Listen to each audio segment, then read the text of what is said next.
The growing backlash against FIFA's private investment proposal has a new twist this morning. A senior advisor to President Gianni Infantino has quit in protest. Darren McCaffrey is following all of this. More drama than on the field, as we're seeing. Walk us through the latest. Yeah, lots of drama this week for FIFA, and particularly for its president, who's undoubtedly under an awful lot of pressure on many, many fronts, most notably this morning with its most senior advisor resigning effectively from FIFA, saying in a statement, pretty damning statement, that he is not a fan of these plans essentially by FIFA to change the World Cup. This is Carlos Cordeiro. He has said, let me be clear, I had no involvement in this proposal and I oppose it unequivocally, and goes on to say it is a bad deal for FIFA's member associations, a bad deal for football and a bad deal for the long-term future of the game. So you've got senior advisor resigning, and then in addition to that, we've seen lots of different football confederations come out and say that they're not in favour of these plans at all. Yesterday we saw UEFA, the governing body for European football, and also the governing body that covers the North, Central America and the Caribbean, saying that they didn't think this was a good idea. And overnight we heard from the Asian Football Confederation saying something similar. They say that the FIFA World Cup is a pinnacle of global football and that it derives its strength from the participation of all confederations, and that any proposal that risks undermining that unity and universal character of the competition must be reconsidered.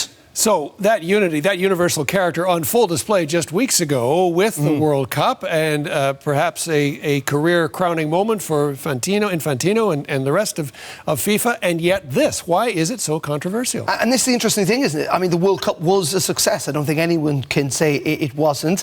But yet this controversy has emerged particularly this week because quite rapidly FIFA have come up with these plans to try and change the World Cup. The plan is essentially to kind of sell bits of it off, if you like, or the ability for people to invest in it. This is what FIFA had released, that they're going to raise up to $20 billion through private investment by selling equity into what is the world's biggest sporting tournament. In return, investors would be able to get up to 21% of the share. And then FIFA members, the member associations, they would make around $20 million immediately, with plans to increase that. Now, FIFA have said that this backlash against all of this is due to erroneous media reporting, but it's also clear that many people around the world do not think this is a good idea. And we heard this morning from a senior UK government minister, the Football Association of England, has been one of the biggest critics, saying that he thinks this is not just a bad plan, but one that's falling apart. Well, I think FIFA's plans are falling apart. And I'm dead proud, actually, that the FA and UEFA have led the charge against the idea the World Cup's for sale. And for me, the Prime Minister was right when he said, look, football's for the fans. But it's good to see our FA, it's good to see UEFA leading other associations in the charge against this idea that we're ready to sell off the World Cup. John Healy speaking there in London. Now, as I say, FIFA are pretty adamant this is not about selling football, and it's not about changing the game fundamentally. They say they would not entertain that. But in the end, I think the backlash is looking very, very difficult for Mr. Infantino, to the point where even people are questioning his future as FIFA president. The drama continues. Indeed. Darren McCaffrey, thank you.